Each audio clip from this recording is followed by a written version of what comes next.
नमस्कार. मनाच्या श्लोकाचा आजचा 10वा श्लोक. आधी आपण श्लोक पाहूया आणि मग त्या श्लोकाच्या अर्थाकडे वळूया. 10वा श्लोक. सदा सर्वदा प्रीतिरामी धरावी, दुःखाची स्वये सांडजीवी करावी, देहे दुःखते सुख मानित जावे, विवेके सदा सस्वरूपी भरावे.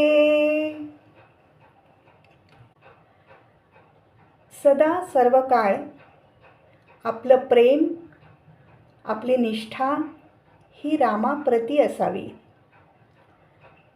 येथे ईश्वराचे सगुण रूप म्हणून राम तर आहेच, मात्र राम शाश्वत आहे, सत्य आहे. म्हणून त्याचा असाही अर्थ लक्षात घेऊ शकतो की जे शाश्वत आहे त्यावर प्रीती असावी. आपण वस्तूंमध्ये अडकतो, व्यक्तींमध्ये अडकतो, सगळ्या क्षणभंगूर अशाश्वत गोष्टींमध्ये अडकत जातो, मनाने गुंतत जातो आणि नंतर दुःख पश्चात्तापाची वेळ येते. चुकीच्या मार्गाने गेल्यावर यापेक्षा निराळे काय अनुभवायला मिळणार. आपण व्यक्तींमध्ये गुंतून पडतो, त्यांच्यावर प्रेम करतो. हळूहळू अतिप्रेमातून हक्क, ताबा जाणवायला लागतो. त्या व्यक्तीबद्दलच्या अपेक्षा वाढतात. पण सदा सर्व काळ माणसं एकसारखी कशी वागणार. परिस्थिती, मनस्थितीनुसार व्यवहारात फरक पडतो. मिळालेले अनुभव, त्या वेळचे उद्देश यामुळेही व्यवहार बदलतो. त्यात किती गुंतायचं, किती वैफल्य, उद्वेग, निराशा घ्यायची, किती स्वतःला त्रास करून घ्यायचा, हे शेवटी आपणच ठरवायला हवं. येथे सगळेच नश्वर. म्हटले तर बोलाचीच कढी आणि बोलाचाच भात अशी गत. त्यामुळे नश्वर, क्षणभंगूर, मिथ्या गोष्टींमध्ये अडकणं नको. आपलं गुंतणं, आपली प्रीती ही रामाप्रती असावी, ईश्वराप्रती असावी. आयुष्यात कोणीही पूर्णपणे सुखी नसतो, तसाच तो दुःखीही नसतो. सुखदुःखाचे, ऊन सावलीचे खेळ हे सतत चालूच असतात.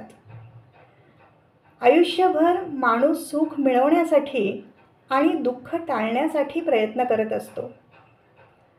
त्यासाठी तो अगदी जीवाचे रान करतो.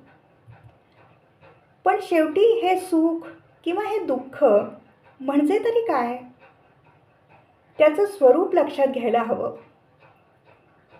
सोप्या भाषेत सांगायचं तर हवं ते मिळालं, अपेक्षेपेक्षा अधिक मिळालं की सुखद भावभावना निर्माण होतात.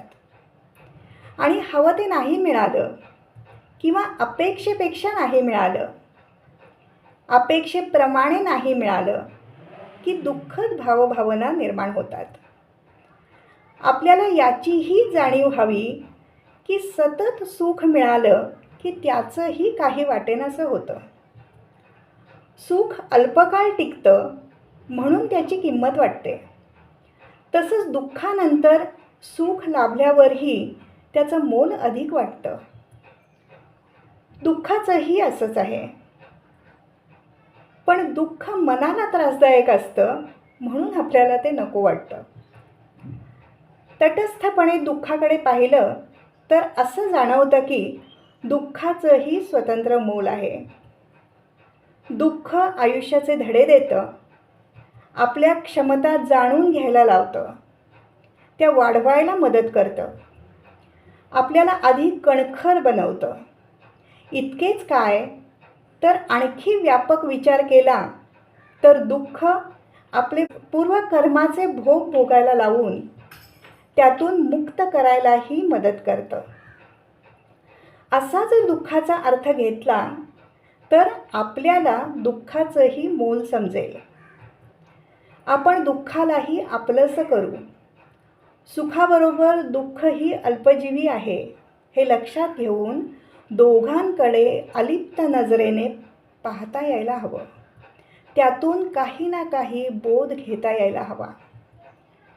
देहाला जे कष्ट पडतात, दुःख होतं, ते सुख मानावं.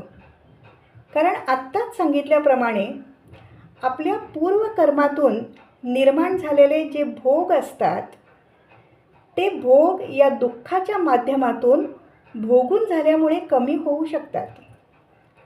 आपल्या कष्टातून आपण इतरांनाही सुखी करण्याचा प्रयत्न करत असतो. जसं शेतकरी कष्ट करतात, त्यामुळे समाज अन्नधान्याने सुखी होतो, समृद्ध बनतो. तसंच विविध क्षेत्रातील व्यक्तीही स्वतःच्या सुखाकडे दुर्लक्ष करून दिवस रात्र राबत असतात. म्हणून लोकांना सुखसोयी लाभू शकतात, सुरक्षितता लाभू शकते. कवयित्री बहिणाबाई म्हणतात, लेकीच्या सुखासाठी माय सासरी नांदते. किती सोप्या पद्धतीने त्यांनी हे सांगितलं. त्यामुळे देहाला होणारे कष्ट, दुःख हे आपण सुखच मानावं. हे कधी जमू शकेल? यासाठी विवेकाची ज्योत सतत तेवत ठेवायला हवी. विवेक बुद्धी जागरूक ठेवायला हवी. विवेकाचा भरणा आपण आपल्या आत्मस्वरूपामध्ये करायला हवा. म्हणजे आपण सुखदुःखाचा अर्थ जाणून वागू शकू. सुखाबरोबर भरकटत जाणार नाही आणि दुःखाच्या खाईत कोसळूनही जाणार नाही. धन्यवाद.